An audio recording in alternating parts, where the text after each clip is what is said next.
వ్యక్తి తనంతటా తానుగా దానికి అప్పగించుకొని తలుపులు తెరిస్తే దేవుడు కూడా ఆపడు. బాయ్, అలా ఆపాలి అంటే ఒక్కటే మార్గం. ఆ వ్యక్తి తనంతటా తను తలుపులు తెరిచాడు, ఆ వ్యక్తి పక్షమున కొందరు గోజాడాలి. అంతేకాదు, ఈ గోజాడే వాళ్ళు అతన్ని సేవ్ చేసుకోవడానికి కూడా ప్రయత్నం చేయాలి. యోధా అంటే అన్నీ ఎరిగి తనంతటా తాను అన్నీ తెలిసి దేవుడిచ్చిన అవకాశాలు కాపుదలలు అన్నింటినీ దాటిపోయి సాతాను పిలుచుకున్నాడు. కానీ కొంతమంది అమాయకులు ఉంటారు, యోధా లాంటి వాళ్ళు కాదు, మంచోళ్లే, కానీ దాని పీడనకు చిక్కుతారు. అలాంటి వాళ్ళ కోసం మన విజ్ఞాపన, మన మెలకువ వారిని కాపాడుతుంది. చేయకూడదు ఆయన. ఆత్మహత్య ద్వారా మనం చస్తే తీర్పులోకి వస్తాం, నరకానికి పోయే అవకాశం కూడా ఉంటుంది. నిన్ను పుట్టించిన దేవుడే నీ ప్రాణం తీయాలి. ఇక్కడ ఎవరో ఆలోచనలో ఉన్నారనుకోండి, అర్జెంటుగా దాని అభిప్రాయం మార్చుకోండి. నువ్వు ఆత్మహత్యకు రేపబడుతున్నావు అంటే అది నీది కాదు, దురాత్మ నిన్ను శోధిస్తుందని గుర్తుపెట్టుకో.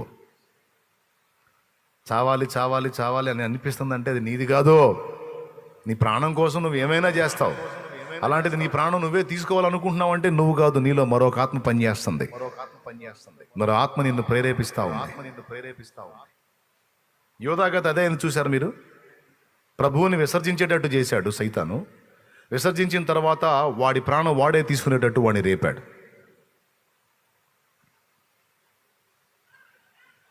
మళ్ళా శనివారం సాయంత్రానికల్లా నాకు ఫోన్ వచ్చింది, అయిపోయాడని. ఆ పెద్ద ఆవిడికి చెప్పాగా నేను. అంటే నన్ను తిక్కలోని చేశాడు.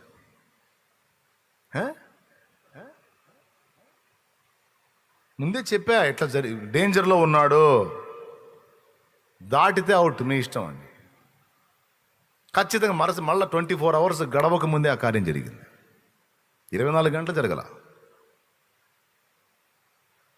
అప్పుడు ఏడుస్తుందట అక్కడ ఊళ్ళో.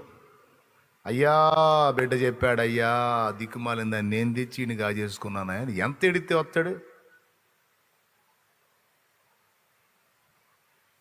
అంటే ఇక్కడ నేను గొప్ప ఉండని కాదండి, మళ్ళా నన్ను ఎక్కడో ఆకాశంలో చూశారు. అదేముందిలే, దేవుని కృప అంతా ఆయన దయ, ఆయన చేసింది, ఆయన ఇచ్చిన ఆలోచన. నాకేం తెలుసు. కొంతమందిని చూసినప్పుడు కొన్ని ప్రేరణలు ఆయన ఇస్తాడు, కొన్ని పలకమంటాడు, పలుకుతాను, ఆ కార్యాలు జరుగుతాయి. కొన్ని మేలులు, కొన్ని కీడులు, కొన్ని హెచ్చరికలు అన్నీ ఉంటాయి అందులో.